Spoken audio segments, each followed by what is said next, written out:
Welcome back to the channel, everybody. I am Mick Alphanim. Please subscribe to the channel if you haven't already. I would greatly appreciate that. And if you could, please click that like button, turn it into a rocket, charge up with me now, turn it into a rocket and send it into the stratosphere. And that is where all of our crypto are going to be heading. And I'm going to tell you why. Now, since the beginning, I have been heavy on covering the banking coins. The banking coins are XRP. Remember, one of my first videos was an XRP video. XLM. I've made a lot of XLM videos. Algorand and Cello. Remember Cello? I made a video long ago about Cello. These are the banking coins that institutions and banks alike are going to need. Why are they going to need them? I'm going to let them tell you themselves here, okay? Them and their peers, all right? There's been a lot of paperwork put out over the last few weeks from banks and by people who are doing research for banks and working with the banks. And those papers have all been saying the same thing. They've all been doing the same thing. And they have been conceding that they need, not just want this technology, they need this technology. Now, you might ask, why do the banks need this technology? And Alphanim, how does it affect me? Why, it puts so much money in your pocket. It will put so much money in your bank account or whatever account you might have that it's going to be insane. You won't be able to spend it all. You'll try. See, I'm going to be wise with my money, but you're probably going to buy 3 Lamborghinis, right? Buy yourself a private beach. I'm not going to lie to you. I may buy a private beach myself. Private airplane, helicopter, possibly. Many things. But it's going to give you so much money if and when they are adopted after regulatory clarity, because they are conceding that they need them, that sky cannot be the limit. There is no limit to how much can be made here. Now, what is the concedence? The concedence is that the banks cannot themselves keep up with the technology. What we need is for XRP, XLM, Algo, and Cello to continue to be innovative, fast, and cheap, and continue to improve themselves, and there's no way the banks can keep up. Now, we have a document here. It's from the EU blockchain forum.com. I got this from Cello on Twitter. Thank you, Cello, for doing your work and putting these types of documents on your Twitter. I greatly appreciate that. Now, we're going to head over to page 17 of this. This is on EU blockchain forum.eu/sites/default/files/report. But if you go to Cello's Twitter, then you could just click the link right there, okay? And that traffic would do their Twitter good anyway.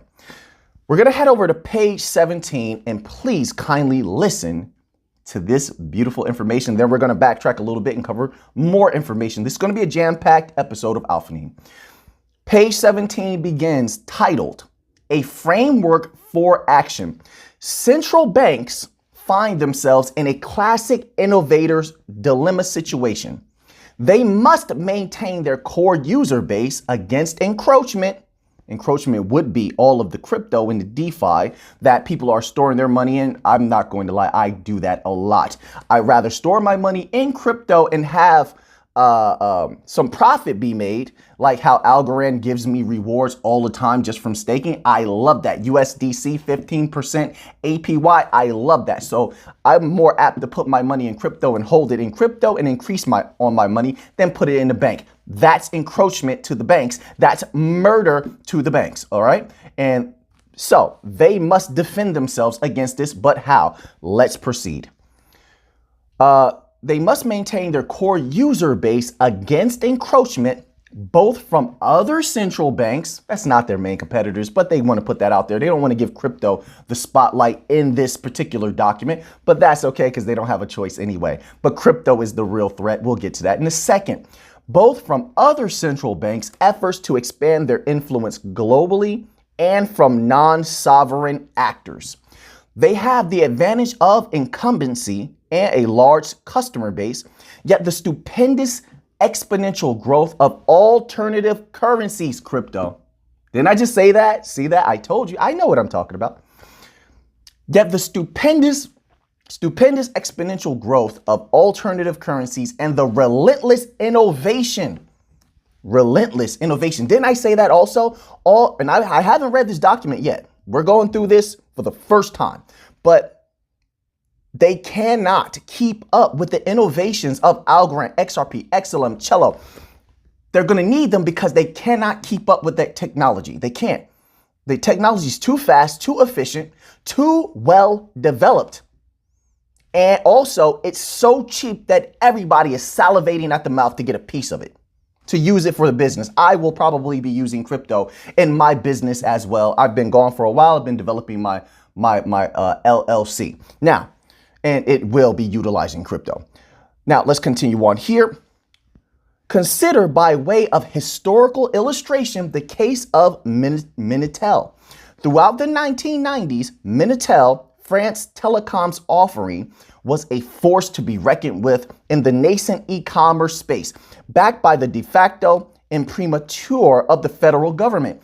Its end-to-end hardware/software solution included secure e-commerce connections to tens of thousands of businesses and essentially captive customer base of several million users effectively imposed by fiat. Combined with its exponential growth, it seemed to many to have an unassailable lead over the upstart open source internet. After all, the internet was nothing more than an overgrown academic experiment with no security, no official backing, and skepticism from the business community. Minitel made multiple efforts to expand internationally, drawing on the formidable strength of its success in its home market, coordinating with the sister organizations to France Telecom and other nations. And yet the internet's uncoordinated, decentralized growth rapidly dwarfed the Minitel effort, first overseas and then within France itself. Its last territorial redoubt seems to have been, at least symbolically, a group of dairy farmers who lacked access to broadband in remote areas of the country. Today, Minitel is but a footnote in history. Take a second to breathe that in. Banks, Minitel, crypto, like the internet. These are the equivalents.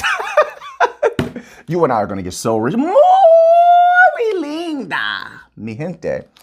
I had to give you extra special muy linda today, mi gente. Oh my gosh. We're going to be so rich, it's not even funny. Let's keep going. I'm just laughing. I'm counting the money in my head. My pocket's exploding with dollars. And I believe yours as well. Today, Minitel is but a footnote in history, completely overwhelmed by the internet/World Wide Web. Such is the sobering story that should serve as a cautionary tale as various nations extend their fiat currencies into a CBDC. Again, our point is certainly not to disparage the Minitel effort. In fact, the project is well known precisely because it did so many things right first, but it did not win out. Similarly, while the euro brings many, and you can extrapolate this, of course, I'll pause for a second. You can extrapolate this to the US dollar, euro, the yuan, any fiat currency, it doesn't matter. Extrapolate this to that. Okay, now let me continue here. In fact, the project is well known for precisely doing so many things right, but it did not win it out. Similarly, while the euro brings many strengths to bear in moving into CBDCs, we must at least consider the fact that it not just fails to expand its influence, but finds itself in defensive retreat even within its own borders. Competition could come from other fiat currencies or from other non-sovereign actors. We're talking about crypto here. They use this very technical language just to say crypto and DeFi. All right. Like I said, they don't want to give direct credit. That would be giving too much, so to speak, to the enemy. All right. But for you and I, money, money, money, money.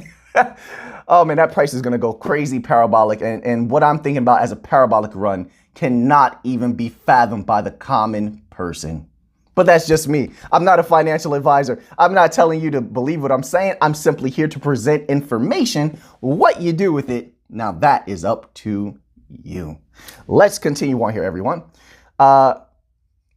Competition could come from other fiat currencies or from non-sovereign actors who end up evolving more useful features or create dominating network effects accelerated by strategic alliances. Strategic. Have we not heard that everywhere from XLM Donnell Dixon, from Algorand, Kelly Callahan? Interoperability, anybody? You've heard this word used everywhere.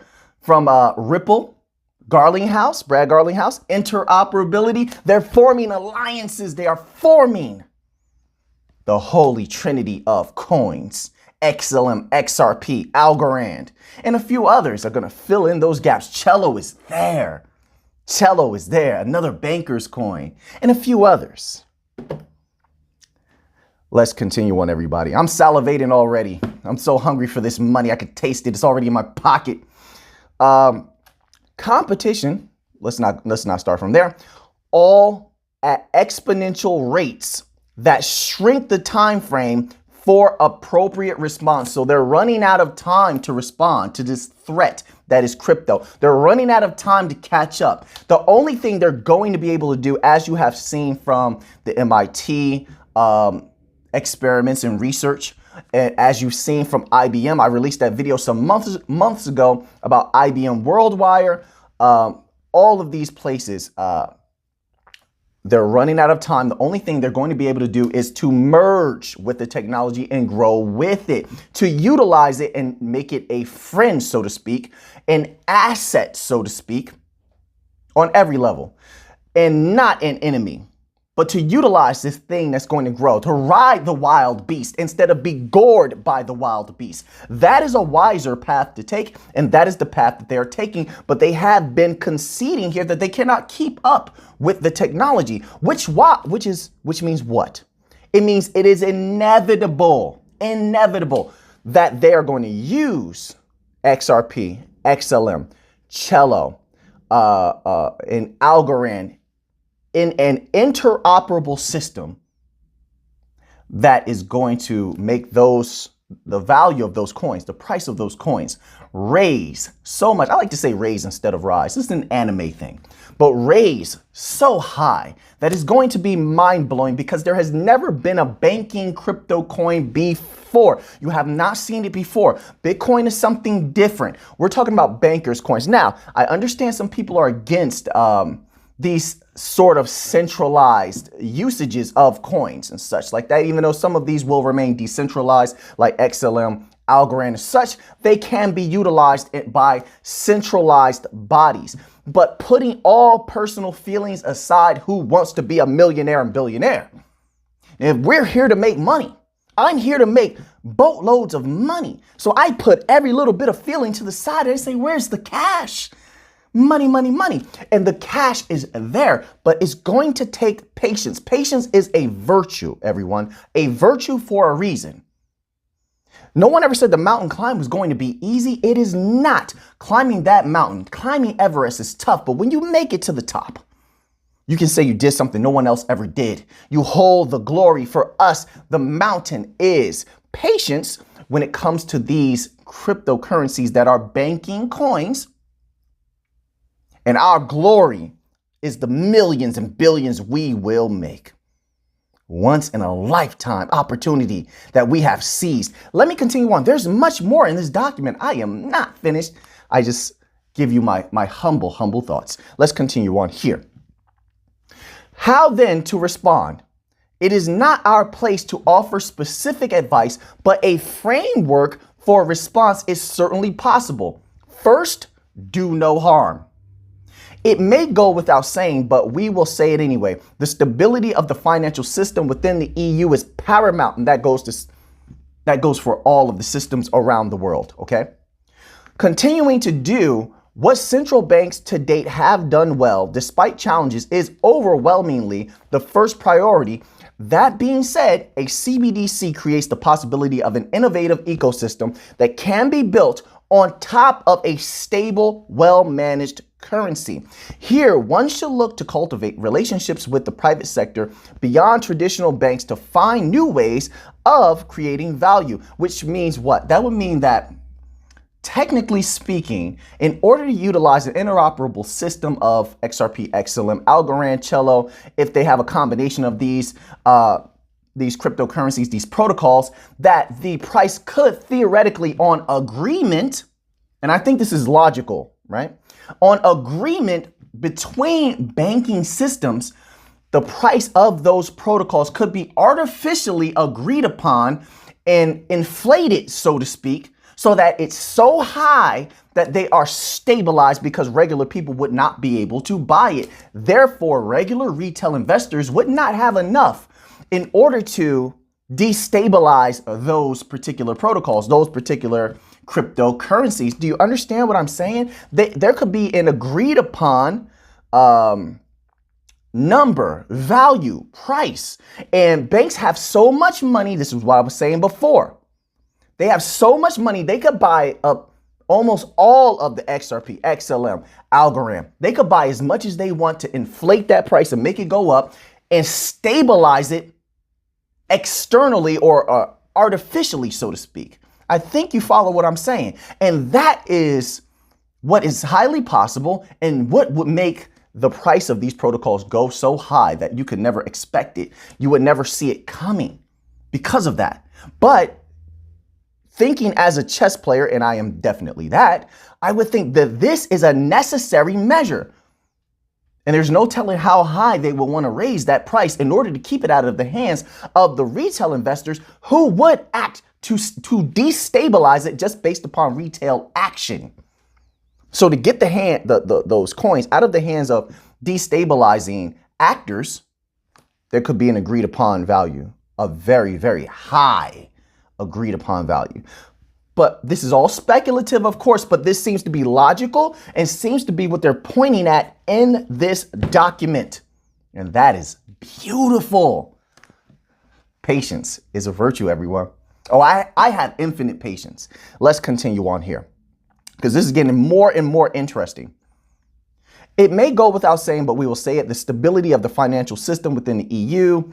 That being said, a CBDC creates the possibility of an innovative ecosystem that can be built on top of a stable, well-managed currency. Here, one should look to cultivate the relationships within the private sector. Let me pause there. Haven't we seen Danelle Dixon, Kelly Calloway, Algorand? Danelle Dixon is of XLM. Brad Garlinghouse, everyone going around having meetings with banks, having meetings with world councils. Everyone's shaking hands, everyone's smiling to build these business relationships in preparation. These are preparatory steps. They're not just there to paddle the water, so to speak. They're there to build these relationships in a preparatory manner to make the different deals and memorandums of understanding and contracts that need to be signed, make it easy and flowing, okay? And keep everything consistent as far as the people who manage the protocols. They're good at what they do and they're easy to work with, just the same as the protocols are easy to utilize and easy as far as how cheap they are, how much money they will save. Okay, so let's continue on here. These ecosystem building responses require a skill set that is altogether different from one optimized to maintain quiet stability and should be dealt with structurally to avoid the crux of the innovator's dilemma. One can raise concern without being alarmist. CBDCs offer an opportunity to increase the reach of monetary policy. That's another thing they want, more control. So even though they could utilize these particular things to have more control, and we all know what that is when it comes to monitoring who spends what and who buys what where, at the same time, it's going to free certain people who invested early in these protocols because you would be a millionaire or billionaire and you'd be able to go wherever you want and do whatever you please. Your family would be free from all systems if you should choose that to be so, but that would be your personal choice. All right. So you have to look at it in two ways when it comes to this, in preparation for what may come with regulatory clarity and a lot of patience. All right, let's continue on here. But the place of innovation by other actors, both nation-backed and private decentralized efforts, is relentless. There's a lot of panic in this by them, isn't it? There's a lot of panic in this document. That's very good for us. That makes them speed up the timeline. That makes you and I, possibly millionaires and billionaires, a little faster. I'm getting that sense of urgency in this document. Let's continue on. And these other players will take no quarter. The days of well-agreed territorial boundaries for currency usage and polite coordination among nations is ending, superseded by a global race to redefine the medium of exchange and the future of money. Leaders would do well to take note as the race for the upper right quadrant is well underway. Okay, so let's cover this section here. This is section 2.2, design options, all right? Having explored the core principles, scenario-specific requirements, and general requirements of a digital euro, the next step is to outline the available design space and options. Our analysis draws from a popular study by the Bank of International Settlements titled "The Technology of a Retail Central Bank Digital Currency." Remember, I just covered that in a video recently. You can go back and watch that. I gave a lot of information. You can also read the document for yourself, all right? But the video, I think we covered a lot of information from this particular document. Let's continue on. The paper translates the needs of consumers to corresponding design choices. The authors identify 4 areas of fundamental design choices, namely number 1, the architecture, meaning the nature of claims of a CBDC and the corresponding role of the central bank. 2, the infrastructure or the dichotomy between a conventional RTGS or novel DLT infrastructure. 3, the access technology or choice between an account or token-based method for verifying transactions.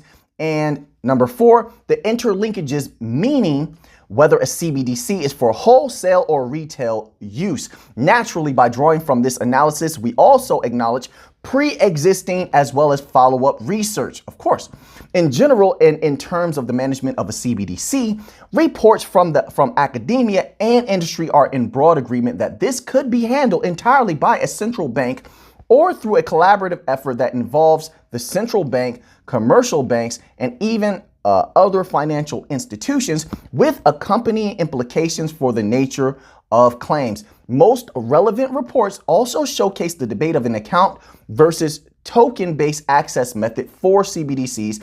Additionally, the dichotomy of real-time gross settlement versus a novel blockchain or distributed ledger technology as the underlying infrastructure is another prevalent and recurring theme in literature. Hold on a second. Let me just address this for a second. I have seen the speeds. I actually put together a video that I did not publish on the fastest cryptocurrencies, how fast they are. And I believe the fastest ones in that video, when I did the research, this was about a month ago, was XLM was the fastest, XRP, Algorand, and I believe Cardano. All right. Now, I have not seen any data on any banks or any bank developed technology that moves as fast as those fast and as cheap as those cryptocurrencies, which is why the Fed had sent for the research to be done on those particular cryptocurrencies. And actually, there were many others that we haven't even gone over yet that could be possibly utilized in the system. They are going to need to use a bridge currency because they don't have anything as fast as XRP, XLM, Algorand, Cello. They do not. Something that can move with liquidity, instant access liquidity that keeps the prices, the fees extremely low until they're non-existent. That is too tempting. They definitely are going to use this. They cannot compete with that. If they could compete with that, they already would have done it. And they wouldn't be under such pressure. No, I don't feel sorry for the banks at all. I want all of their money. I don't know about you. I don't want a little. I want all of their money. All right. So I don't feel sorry for the banks. But they're under pressure because they cannot keep up with that technology. And here's the thing. These protocols continue to get faster. Did you not see this year? Algorand went from being one particular speed that was extremely fast. They developed some new portions of their technology and became even faster and put out the proof, not only through their documentation on their website, but also put it out there on Twitter. beautiful. Algorand, let me tell you something. I love you as a company. I do. You're making me money. I love you as a company. Until you don't make me money anymore, of course. But the banks are going to need that speed, efficiency, security, and that the lowering those low fees. Oh my gosh, they're so low. As a business, I'm ready to use crypto. I'm definitely my business is not off the ground yet, because I know some people will come in the comment section and they will say, well, why haven't you used crypto for your business? My business is not off the ground yet, brand new business, and I will be using crypto and saving a whole lot of money. Let's continue on. Let's go forward. From the above, we can denote that by wide consensus, the most notable considerations when it comes to the design space of CBDCs, and in turn, a digital euro, necessarily include the access method for authenticating and verifying ownership and authorizing changes, the ledger infrastructure for recording transactions and state transitions, and finally, the management of the technology stack and accompanying liabilities.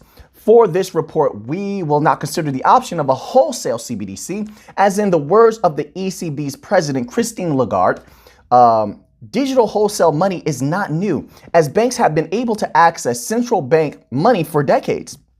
But new technology can be used to make settling financial transactions more efficient.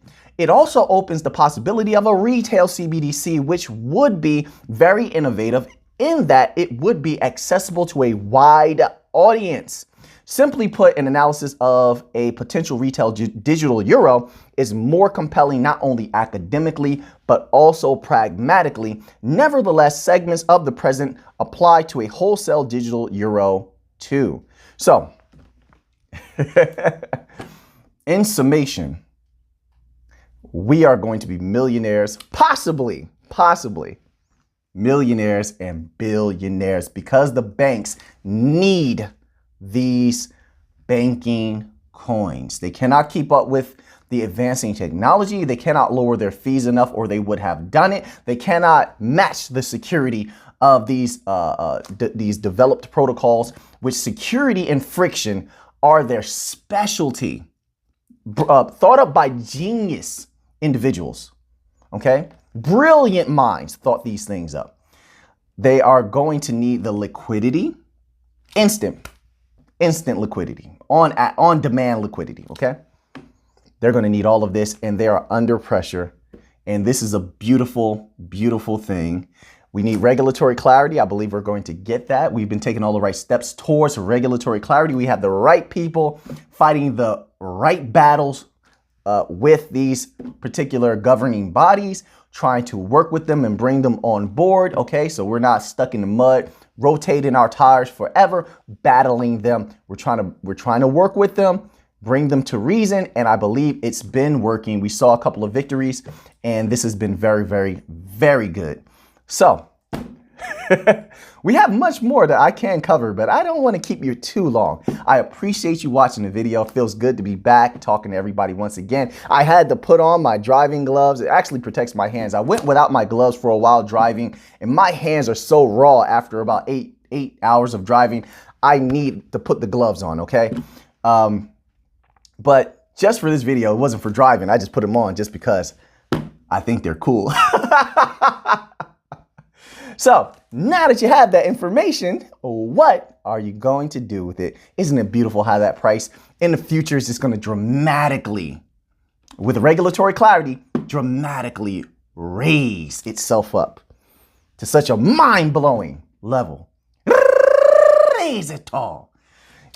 You got to do one raise it tall. One raise it up, raise. Yeah, you know you love the raise it tall. So now that you have that information, what are you going to do with it? Subscribe to the channel if you haven't already. I greatly appreciate that. Click the like button, turn it into a rocket, and send it into the stratosphere. And until next time, let's get to the money.